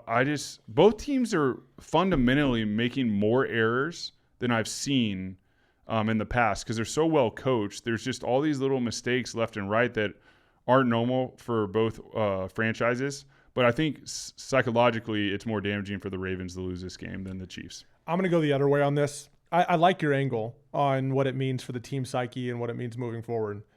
But I'm concerned about the Chiefs in their division, right? I know Denver's 1-2, but I think Denver's going to get better as the year goes on. I think Bo Nix has some improvement to make. I know what their defense is. I know how they run the ball. I think Denver's going to be fine. And I think the Chargers are really good. Right now, I think the Chiefs are the third best team in their division. And I know Denver's 1-2, but so are the Chiefs. I think the Chiefs are the third best team in their division. Conversely, I think the Ravens, if they lose this game and they're 1-3, I actually think they'll be fine. Obviously, they had the Bills on the ropes and ended up giving that up. That hurts, right? I thought they were just thoroughly outplayed by Detroit for the most part. Detroit just beat them. But if you look at the Ravens division, the AFC North, I don't think the Browns are very good. Their defense is good, but I don't think the Browns are going to threaten to win that division. In fact, the Ravens have already beat them. I don't think Cincy's very good, especially with Joe Burrow being out. Even if Joe Burrow were still there, they have so many holes, right? Bengals are in trouble. They're not going to win very many games this year. And so if you look, when you and the Steelers, who are in Ireland this weekend, the Steelers defense is playing awful. And Aaron's limited mobility, but his ability to still throw the football makes them an interesting team, but I don't think they're a threat to win the AFC North. I think even if the Ravens lose this game, I think the Ravens, despite their issues defensively, they'll get some guys back and be healthy eventually. I feel okay still about the Ravens, even at 1-3. The Chiefs go to 1-3, and I think we're talking about the Chiefs missing the playoffs, which is crazy. Yeah. The Chiefs have 10 straight AFC West titles. 10 straight. So as long as Patrick Mahomes has been playing, he doesn't even know what it's like to not win the division. Yeah. Doesn't even know what it's like. They've never been there. And the odd thing about, so what I'm getting at is, that's the bold prediction for me there. If they lose this game, which I actually think they will, that's going to be my pick. They're just not well-rounded enough offensively to be able, their defense is fine. They don't run the ball well enough. They don't have enough weapons on the outside, and those things are related. If the Chiefs lose this game, they're in trouble. Now, to your point about their psyche, fine, they might think they're fine, but I don't think they're not fine, in my opinion. They got problems, right? So what's also super interesting about this matchup is we're talking about one of these teams being 1-3, but ironically, this is not a quarterback issue, right? Usually when teams are doing this, you're like, quarterback's got to play better. Lamar Jackson's playing at an MVP level. If you look at his numbers and what he's done this year, he's doing just fine, right? Their defense has let them down. The fumbles by Derrick Henry, he's got fumbles in 3 straight games. 2 of them are in the fourth quarter. I'm not blaming Derrick Henry, but that's a huge issue. He shoulders a lot of blame for this and fumbles in key moments. So the quarterback situation for the Ravens, not an issue. You come back to the Chiefs. I think at times Mahomes has tried to do too much because he has to. They can't run the ball on first and second down effectively. So he ends up in 3rd and 6 or more way too often and has to play hero ball. And sometimes he's converted it and made some incredible plays. One of his throws where he rolled out against the Chargers in Brazil and threw that ball down the field, incredible play. There's like 3 quarterbacks in the league that can do that. So I'm not even on Patrick Mahomes about the way he's been playing. He's been fine given what he has to work with. He has an aging Travis Kelce, and they're feeding Hollywood Brown. Like, that's not a winning formula. Yeah. And they don't run the ball well. And he's getting pressured a lot. So the Chiefs lose this game 1-3 and take into account the division they're in. Unlike the Ravens, who I don't feel as strongly about their division, Chiefs are in trouble. They're a 2.5-point dog at home against a Ravens team that is way more well-rounded than they are. I think they might be able to move the ball a little bit better. The Chiefs might find some success running the ball because the Ravens have been bad at stopping the run. But I don't think the Chiefs are going to I don't think the Chiefs will be able to keep up with the Ravens, even at Arrowhead. And if they fall to 1-3, I don't think this Chiefs team is making the playoffs. Which, sure, they could turn it around. They have the championship DNA to possibly do it. But that's what I'm sticking with. And for that reason, I think this game means way more to the Chiefs. Because Ravens at 1-3, and I know we're approaching being 25% of the way through the season, but the Ravens at 1-3, I'm actually not that worried about them. Because I think they will get better defensively and they'll get some guys back. And on offense, stop fumbling Derrick Henry. You're still a monster. You've run over people all year. And Lamar has played at a crazy high level. I think the Ravens will actually be fine. All right, so you pick Ravens winning this game. Ravens are going to win. I'll get to the spread in a second. But I think to be very clear here, bold prediction time. The Chiefs are in, and some, you might say based on the way they play, this isn't that bold. the Chiefs are in serious trouble. This is different than previous years where you're like, they were 11-0 in one-score games last year. They were living on the edge last year too and just finding a way to get it done.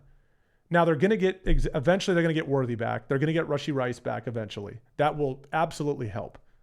And so they may make a push at some point. But if they fall to 1-3, I don't think this team is well-rounded enough for us just to assume they'll be fine. They'll make their way through the division. At 1-3, I don't think they make the playoffs. I like it. That's a bold prediction. I have thoughts about this game, but we'll wait for the spread. Quick note on another young quarterback before we get to our picks. Michael Penix. I watched Michael Penix play a bunch in college. I think Michael Penix is ultra talented as a passer. Just an inexplicable stinker last week against the Carolina Panthers. They lost 30-0 against the Carolina Panthers. And I bring this up because, you've got Kirk Cousins on the bench. He's still there. And I mentioned earlier in the season, you're going to hear trade rumors about Kirk, but now it's like they ain't trading him because they got to make sure that Penix can even get through this, right? Michael Penix is off to a 1-2 start. He's a 58% passer, 1 touchdown, 2 interceptions through 3 games, and coming off a 30-0 loss against Carolina. And he's in his second year, so he spent a lot of last year sitting and watching. Yeah, he only played a few games last year. And replaced Kirk later in the season. 1-2 as a starter. Kirk was banged up, and he started the season really well. Kirk Cousins did. Then he's banged up, and he started to throw a lot of picks. And so, all right, we got to go to Penix. They got him some reps last year. Really thinking about, they were kind of out of contention at that point. So really thinking about this year is why they did it.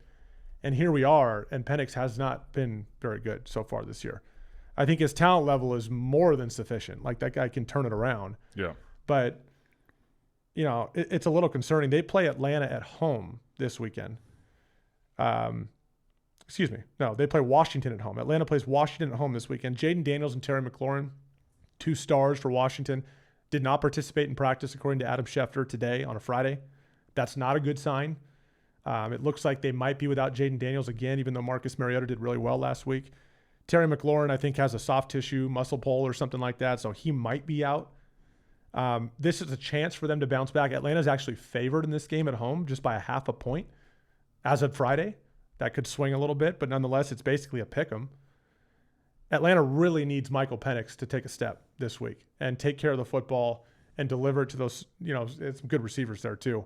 I feel like Atlanta is approaching a little bit of a desperation period. I know it's only 1-2, but they don't want to fall to 1-3 and have Michael Penix play another poor game. Yeah, I agree. Once again, a rookie gets thrown in at the end of a season. I get it. At the end of your rookie year, you got to watch Kirk play. Kirk was also playing, I think, with the shoulder injury that we've talked about. Yeah. I think you keep it simple. Right now, Michael Penix or Kirk Cousins, who gives you the best chance of victory? And it's easy for me. It's Kirk Cousins. Yeah. It always is. Kirk was playing through an injury because that's just who he is.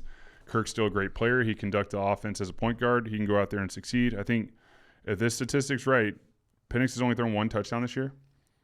Correct. 1 touchdown, 2 interceptions. Not good. No receiver or tight end has caught a touchdown for the Falcons yet. It was to Bijan Robinson.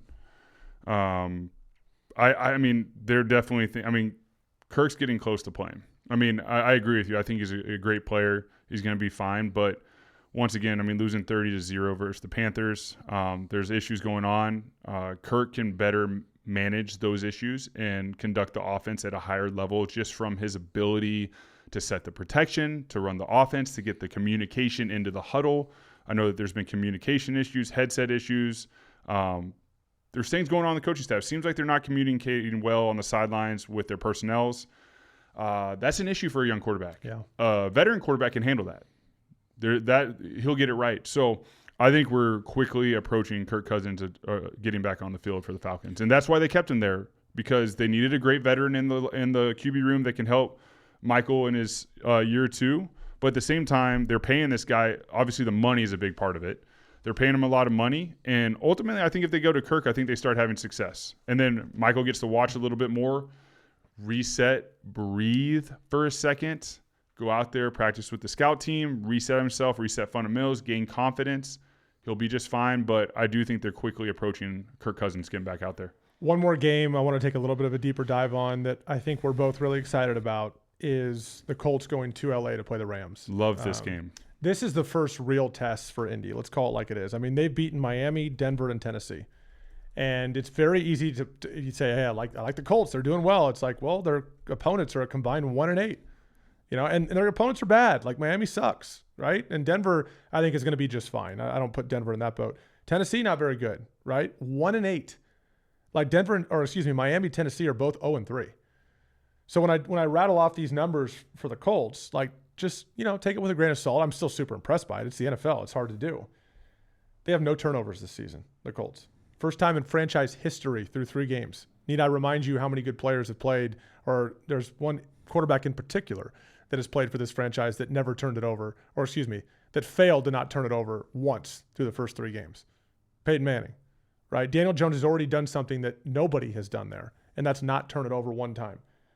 They have 103 points in their first 3 games. Again, not even a Peyton Manning team was able to pull that off. So they're scoring, right? Some of that is field position, defense, and things that they're doing. It's complementary football, but it matters. Lastly, 1 punt in the first 3 games. 1. Fewest by any team in the first 3 games since at least 1940. I mean, those numbers are off the charts. Now, again, opponents, combined 1-8. Take it for what you want. But that is why this is such a great test for them. So going into this game, Rams are at home. They're 2-1. They almost beat Philly. It really felt like they had that game, and it got away from them, right? They're a field goal away from winning that game at the end. So this is their first test, and the Rams are a 3.5-point favorite in this game at home.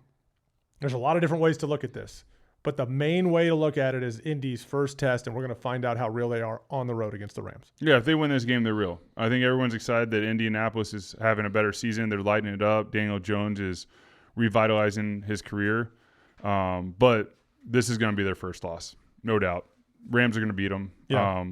Listen, happy for the Colts, but let's keep it real. They've played against the 32nd, 31st, and 29th ranked defense in the league. They played against the 3 basically worst defenses in the NFL so far. The Rams will be very different. Now, to be clear, part of the reason those defenses are ranked low is because of what the Colts were able to do against them, right? Because it's only been 3 games. So for sure, a third of that you is would them, think there'd be an anomaly in there, right? Yeah. Like there's not an anomaly in those all teams, 0-3. So there was other teams that beat these teams as well. So that being said, I think the Colts had a favorable start to the season schedule, which is great for the environment within the locker room. They're gaining confidence. They're going to SoFi. They're excited. They feel confident. I like this Rams team, though. I mean, they should have beat Philly last week. I mean, it just shows Philly's a complete team with Jordan Davis blocking that field goal, having 2 field goal blocks, doing what they did. We've talked about Philly. They're trying to fix the offensive issues, and they will. But I don't see Indianapolis going to SoFi and winning this game. So the Rams at Lincoln Financial Field held the Eagles to 288 total yards. They allowed the Eagles to run for about 3 yards a carry. 86 total yards rushing. That's impressive. And that's what I'm saying about this Rams defense, that front 7, some young studs on that front 7. It is a good defense. So one thing that probably gets overlooked when you talk about Indy, because we want to focus so much on Shane Steichen, we want to focus on the quarterback and how well he's playing and all these general numbers about not punting and not turning it over and all the points they're scoring.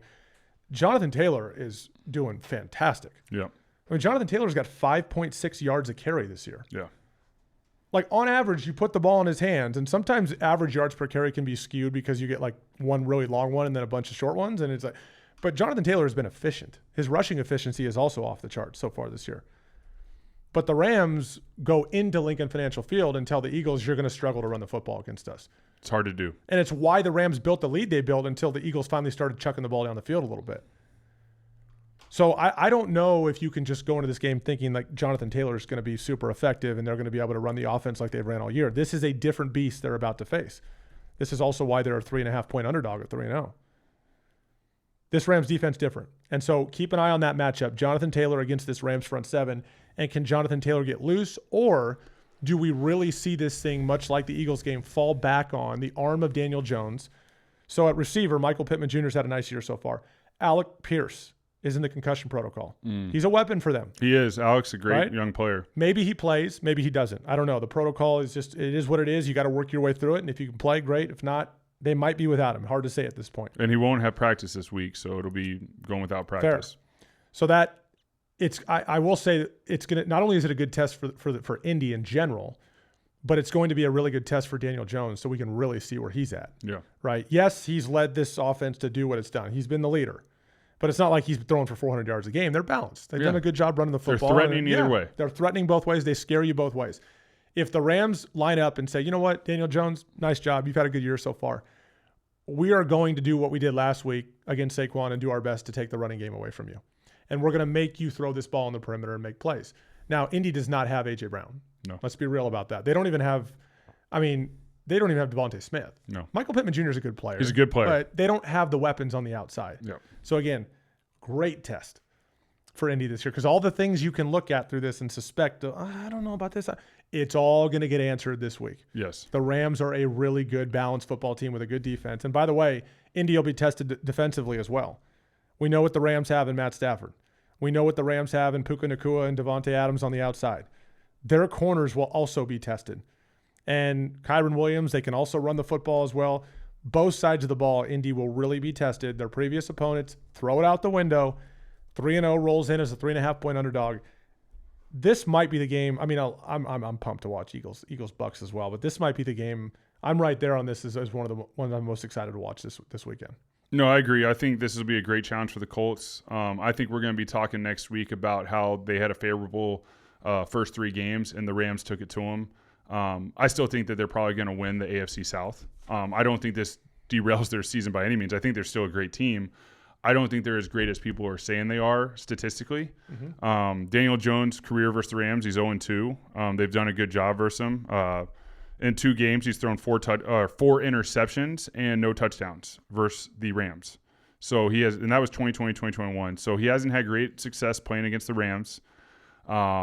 I just don't see it. I don't see this at all. The narratives, I think the Rams get them pretty good, and but I still like the Colts, and I still think they're going to win the AFC South. I really like the Rams. I think they're a good team. I think everyone knows that they should have beat Philly on the road without that blocked field goal. I mean, that field goal was special teams, baby. Special teams, and you have to have a great team. Philly's got a great team.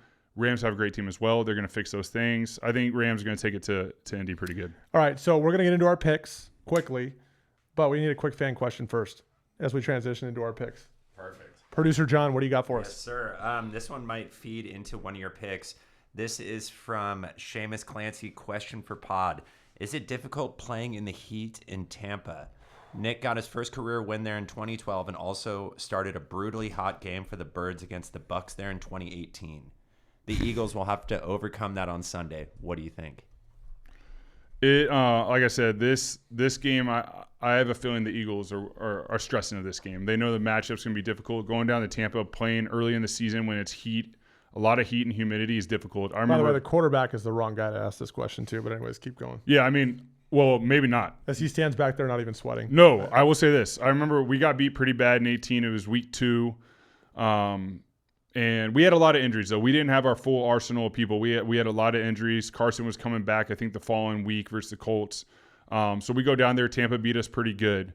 And I remember at one point, it was hot, too. I think a hurricane had just come through. It was in the 90s, just insanely humid. And I remember coming over to the sideline after a drive. And Mike Groh was coming over to talk to me. And I was out of breath. I was like, dude, you got to give me a second. I remember getting home from 260, Nick, or 250. It was probably probably 253. 253. No, I had to be like under 248 at that point. I wish I was that weight right now. I think I was like under 248. I don't think I was cheating the system. I don't think Nate Sudfeld was helping me on the scale at that point. All ass too. All ass. And but I remember coming home. So we play the game, get beat up. All of us are dehydrated. Get home. I'm talking to Tori, and I can't speak. Words are not coming out of my mouth. I'm like trying to speak and it's gibberish. The heat it was so hot, so humid. It had like crushed me to where like I couldn't even speak when I got home to my wife. And I just remember thinking, man, that was a brutal game. Now, it was all the elements. It was in the 90s. It was humid. It was hot, and they got us. Took a lot of hits that game. But it's tough to go down to Tampa early in the year and win a game in that heat. And especially, they're used to that. They've been practicing it. And I know I was just in Philly recently. It's warm. It's humid. It's not like Tampa. It's different. Eagles win this game, they're going to be really happy. This isn't just like beating a bad team. You're beating a team that it's a contender in their home stadium. They'll be really happy with this victory, and that's why I'm like circling this game as this is a real test for them defending the Super Bowl. If they go down to Tampa and figure things out and beat Tampa in Tampa, that's a big victory in my book for the Eagles. It's a really good question because it matters to this game. I remember in 2010, I was in Cleveland. We played down in Tampa, and Eric Mangini was our head coach, and we all week practiced in our indoor facility, and he turned heaters on. Yeah. And he took it too far because we were all cramps going on, guys getting IVs after practice. You risk like soft tissue injuries too. He took it too far. But his point was like, hey, if I make it 110 degrees inside the indoor, and they brought in heaters. They don't have heaters in the indoor. They brought them in, like space heaters, and put them all over the place. And the goal was to just jack up the heat and the humidity and make us suffer all week long in practice. Guys were getting heat exhaustion and cramping and getting IVs all week long. And by the way, guys will do IVs before the game for a game like this because they want fluids. And then we got down there and it wasn't even that hot. Yeah. That was the funny thing. So you guys were depleted from the week. Right. And then all of a sudden you're going down the team. And we lost, right? Like, so it's you can definitely sometimes overdo it. Randomly there's like, and I know sometimes cloud cover can bring humidity, but it wasn't that hot. Like pregame, we're standing there, we're like, well, I'm really glad we did this all week long because it wasn't even that hot when the game rolled around. But yes, if it's hot and humid and you're not using, and again, it gets hot up in the Northeast as well and humid, especially in the fall, early fall. But it will matter, and it's what Tampa ultimately wants. So it's going to be about 87 degrees. What kind of humidity we talking 70%. It'll play a factor. Let's see. No tropical systems in effect. That helps. There was tropical systems when we played. Yeah. It's a test. Let's just keep it simple. This is a huge test for the Eagles. I have this one circled. Does not determine their season, but this is a big victory if they beat Tampa. All right. Nick, we got some picks, baby. You ready? Let's do it. So overall, it's been an impressive outing so far from a pick standpoint, and I encourage you to write these down because again, especially if you missed the pick of the week, it's like, and you gamble on sports. I mean, the track record is there so far, so you got to listen to us. We'll start with Minnesota-Pittsburgh. This game is in Ireland, in Dublin, Ireland, and they're already out there. It's going to air 6:30 a.m. Pacific time, so 9:30 a.m. Eastern on Sunday morning. So it's cool because you kind of wake up to this. It's early. It's the earliest window of the day. Carson Wentz going to get the nod again from Minnesota. Pittsburgh, a team that cannot run the ball effectively, consistently, and also cannot stop the run. Their defense has drastically underperformed so far this year. Pittsburgh's defense is the highest paid defense as a percentage of the cap this year, and they have not played very well. Aaron Rodgers has still shown he can throw it. Mobility is a tad limited relative to what we saw in his prime.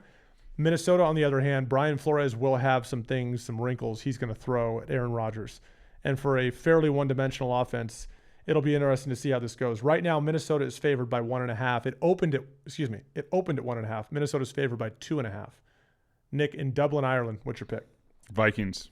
I like how Carson's playing. In one game, there's already question marks if he will be the starter going forward when they have a first-round pick in J.J. McCarthy, just because of how he played point guard. I think their defense is playing at a top-tier level under Brian Flores. I like what they're doing. Points allowed, 18, 6th in the NFL. Passing defense, 4th. Rushing defense, 11th. Takeaways, 8th. They're tied for 2nd. They have a solid defense that I think is going to cause a lot of issues for Pittsburgh's offense. And I think Carson's going to do a great job conducting the Vikings offense. I see the Vikings coming away, covering the spread. Look, both teams are 2-1. I get why the spread is where it is. Minnesota just beat up on a really bad Cincinnati team. And Cincinnati, I can't believe they were 2-0 going into that game. And especially without Joe Burrow. They turned it over a bunch. They also beat an Atlanta team 22-6 that has not been very good this year. I'm not a big believer in where Minnesota's at right now, although I do like Brian Flores. My only hesitation on this pick is Brian Flores against Aaron Rodgers and some of the things he can throw at him. I've watched all of Pittsburgh's games this year, and at times I've been, I would say for the most part, quite frustrated. But I think Carson and what they did offensively last week comes back down to earth a little bit this week. I think Pittsburgh can only go up defensively. They have to improve defensively. They're better than what they've shown. And I think Aaron's going to find a way to make some plays. I think Pitt's going to cover this. I'm going to take the 2.5. I'm not going to lay a money line bet. I don't know how I feel about Pitt winning outright, but I think it's going to be really close. I'd take the 2.5 points because I don't feel really good about either team, to be quite honest with you. And 2.5 points is enough points for me to say, you know what? I'll ride with Aaron at 2.5, even though he is a little bit limited. I'm taking Pitt minus 2.5. I mean, Harrison Smith's back. They know Aaron from playing him in Green Bay all those years. They're going to have his number, man. They're going to know exactly. Harrison's going to mess with them. Don't care. We'll see. This will be a fun one to watch. I like when we're not agreeing on things. Yeah. I hate when we agree. So this is good. Okay, so Chargers go to the Giants. The Chargers, this is Jackson Dart's debut against Jesse Minter's defense. Have we talked about that yet? Have we talked about Jackson Dart starting? I don't know. Have we? Should we go back and talk about the whole thing again? We talked about it too much. Jackson Dart getting his first start at home against a Chargers defense led by Jesse Minter that's really, really good. It was really good last year and started the season off really well this year. Right now, the Chargers are a 6.5 point favorite. Wow. Here's what's interesting. The Chargers opened at 3.5. I would presume that was right before they made the news public about Russell Wilson. The line has moved to 6.5. So the public does not feel good about, hey, you got a rookie that you're going to start against this Chargers defense. I would imagine Chargers defense would be a little bit more aggressive than they otherwise would have, especially against an offensive line that hasn't protected all that well.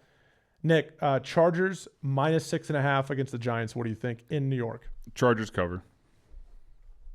I don't think I need to explain. We've talked about Jackson Dart and the franchise. It's one player. I know he can start changing the culture with how he is and how he handles himself. Absolutely.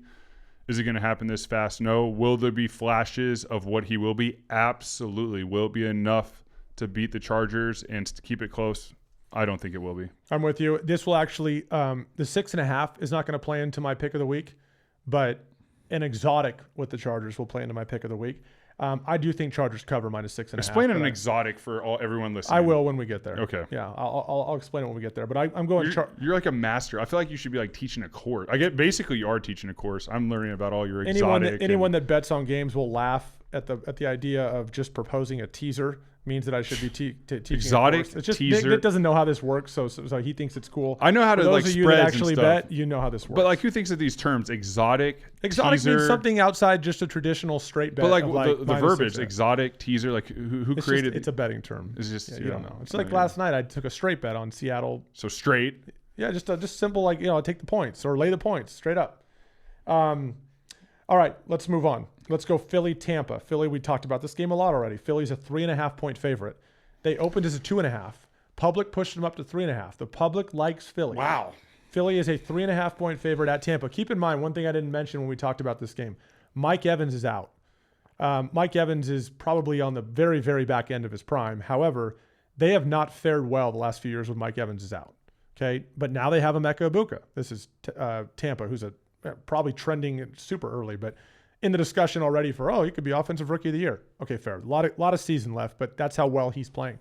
Sterling Shepard, a lot of chemistry with Baker back to college and all that stuff, right? Other weapons they have on offense.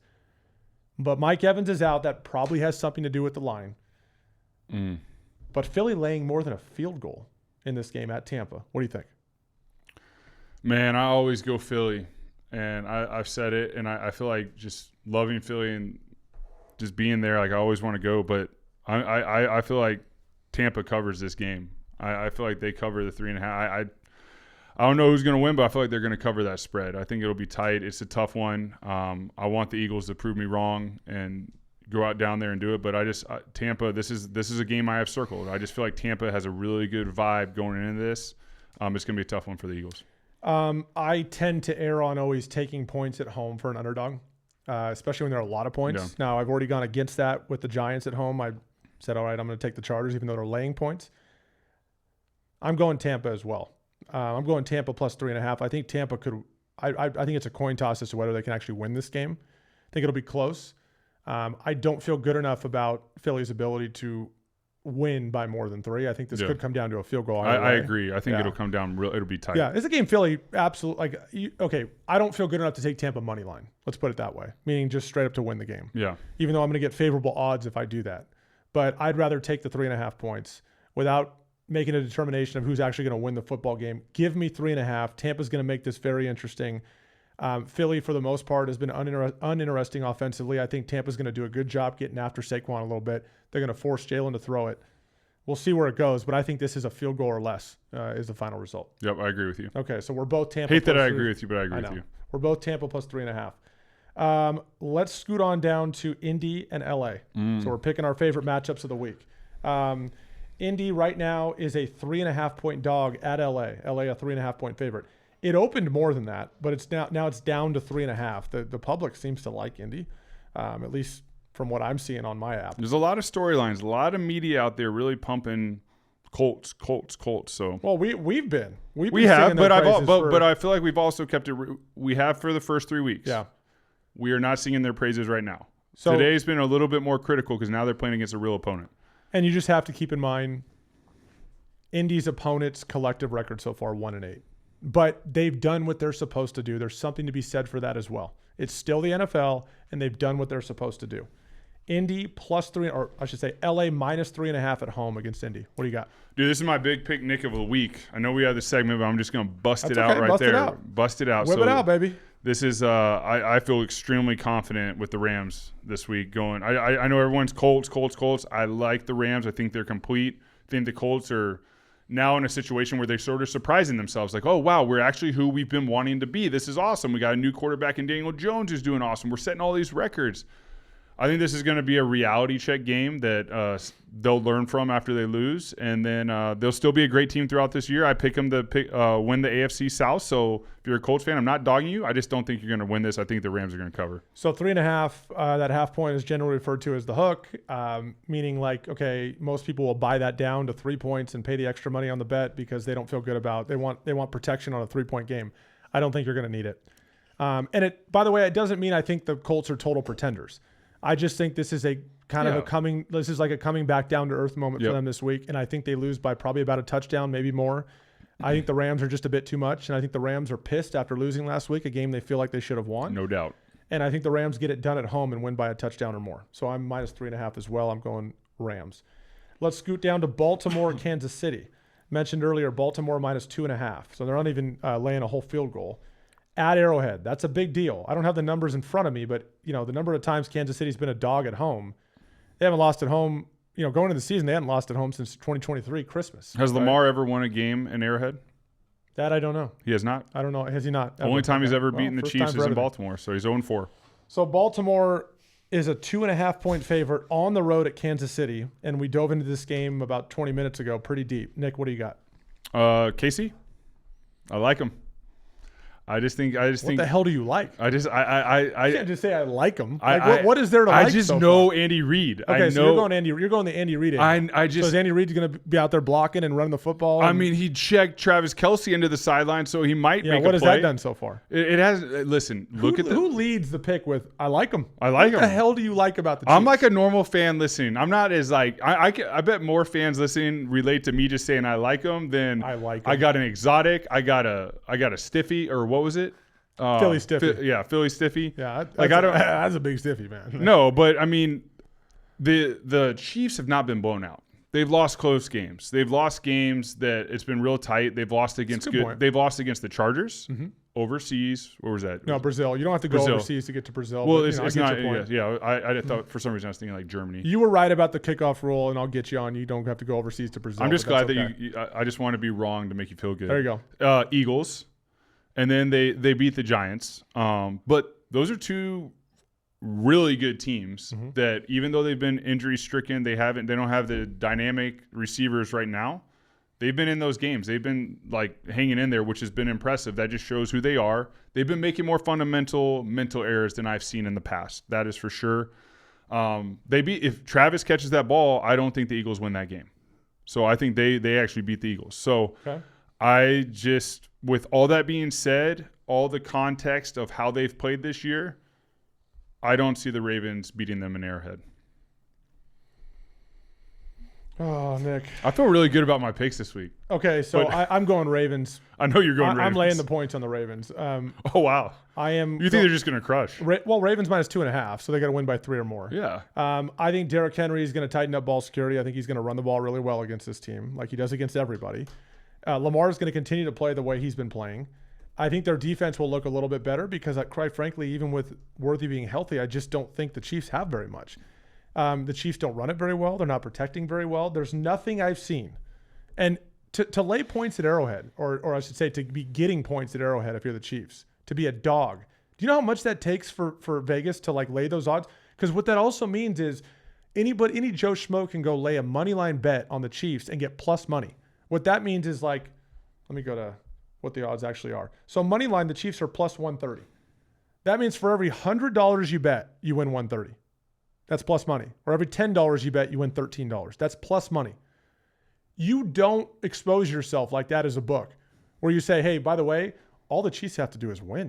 You don't have to lay any points. All they have to do is win, and we'll pay you more than you actually bet. That's unheard of, right? That is a glaring red flag. And for the books to lay that tells me they also agree. And like when we went through the analysis earlier of what the Chiefs are missing, we're just not, like, some people are just unwilling to accept the fact that the Chiefs just don't have it this year.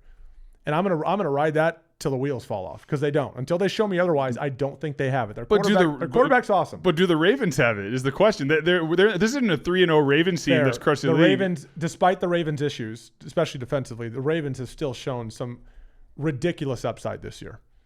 Their issues lie on defense and fumbling the football in key moments. Can that be cleaned up? Like, Derrick Henry in his career is not fumble prone. That can be cleaned up. If they don't fumble against the Bills, they win that game. If they don't fumble against Detroit, like, maybe they win that game. I don't know. But their defense, look, I'm acknowledging that. Their defense is a problem. But what the hell have I seen so far to make me think that the Chiefs will be able to exploit that on their defense?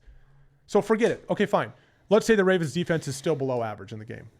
But let's say Derrick Henry takes care of the football and they don't turn it over, which I'm willing to bet. The Ravens win this game, and they win by more than 3 points. They are a better football team right now than the Chiefs. I feel like we need to make can we make a little document that has Evan's picks for the week and my picks, and then add his exotics and whatever, and we'll post it up, and then we'll just see. All right.